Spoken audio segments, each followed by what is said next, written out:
This is the book of Ezekiel, chapter 38, verse 1 reads, it says, "And the word of Yahweh came unto me, saying," verse 2, "Son of man, set thy face against Gog and Magog, and the chief prince of Meshach, Tubal, and prophesy against him."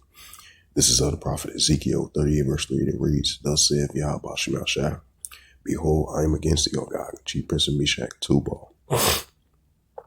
Ezekiel 38, verse 4, "And I will turn thee back and pull up hooks into thy jaws, and I will bring thee forth in all thy army, horse and horsemen, all the great company, buckler, shields, all men and swords." Shalom. First and foremost, I'd like to give all praises and glory and honor to Yahweh Ba'Shem, Yahweh Shai Ba'Shem, Makakadash. And the Heavenly Father, true name is Yahweh, and his unbegotten Son, Ba'Shem, in the name of Hamashiach Yahweh Shai. Those are their true names in the ancient Paleo Hebrew, the logical Dash Holy Tongue. And I say Barakatham to the elders and apostles, Wa'akim, Wa'akwaf, and I say Shalom. And this is a Russia versus Ukraine news updates as of April the 16th. April the 16th, 2026, on this Thursday morning. And I'm gonna play this video clip from CBS News. They were saying this is the largest airstrike on the Russian side ever since the first ever time since 2026. Because ever since then, the tensions have been heating up. Because Russia did that special operation back in February 2022. And ever since then, tensions have been heating up between Russia and Ukraine. And this is the book of Matthew, chapter 24, and verse 6. It says, "Ye shall hear of wars and rumors of wars. See that ye be not troubled, for all these things must first come to pass, but the end is not yet." Right, so we're seeing wars and rumors of wars. The Russia versus Ukraine, that's intensifying by the day. Because I believe Ukraine did their largest raid. I think Ukraine, what was that, yesterday? You had Ukraine did their largest military hit on Russia as well, too. And now that you have Russia did a largest airstrike on Ukraine as well too. So they did each other heavy airstrikes on both sides, on the sides of Ukraine and the Russian side as well too. So that's what you call wars and rumors of wars that Yahweh Shai spoke about. That was going to increase in these times. So as I mentioned again, this Russia versus Ukraine situation is going to continue to increase. And then on top of that, you still got the tensions heating up between the European Union and NATO together going against Russia as well too. And then you've been having allies of NATO, in Estonia and all these, I think Germany and the UK, allies of European Union and NATO versus Russia. You've been having these allies of NATO been calling out Russia as well too, of a potential of aggression over there in the Black Sea and over there in the ballistic sea as well too. So these what you call modern day wars and rumors of wars, but definitely particular Russia versus Ukraine is heating up by the day. And this is Matthew chapter 24, verse 7.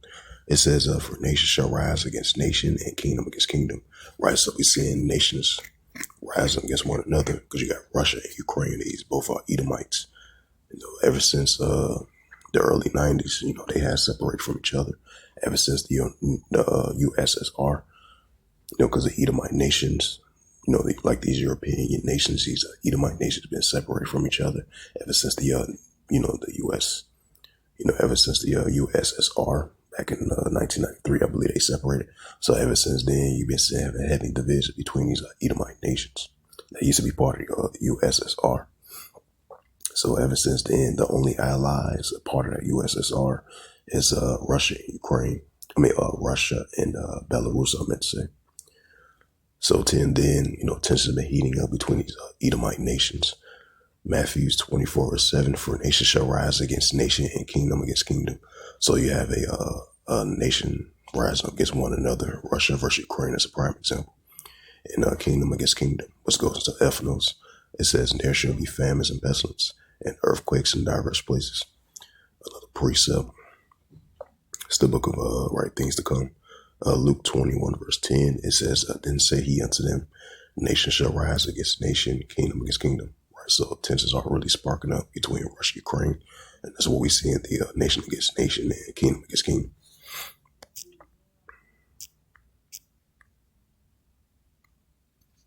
We turn our attention now to the war in Ukraine, where Russia launched its deadliest attack so far this year. Ukrainian officials say Moscow's latest overnight strikes on Kyiv and other cities killed more than a dozen people.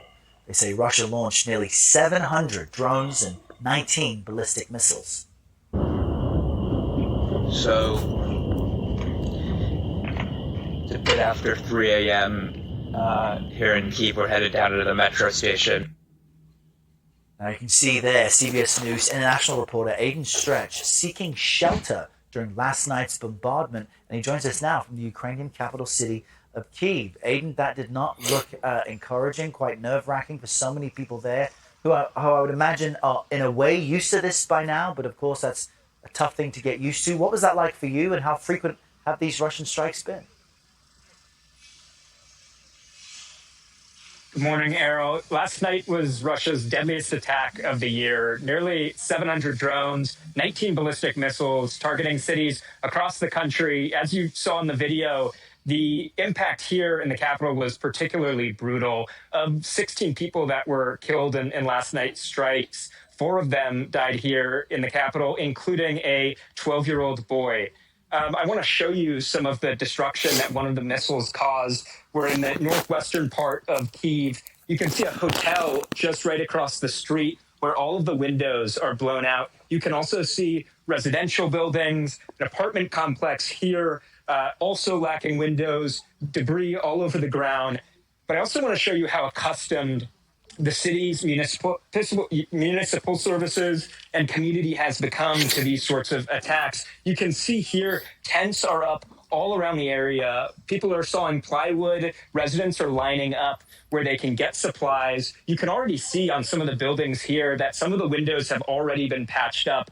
After 4 years of war, residents here are sadly growing accustomed to these routine attacks. And that's kind of the point of my question, Aiden. In some ways, Ukrainians there must be becoming psychologically used to this to some extent. Are you seeing evidence of that?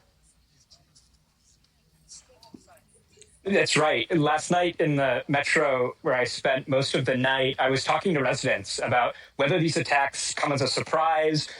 But most of them told me that they keep chairs, backpacks, books packed in their rooms and are ready to go whenever they check Telegram channels and see that attacks are incoming that night. They head down to the metro station. One woman, her husband, and her 2 dogs were there reading when I visited them. They told me that at this point, life goes on and they're used to these at this point.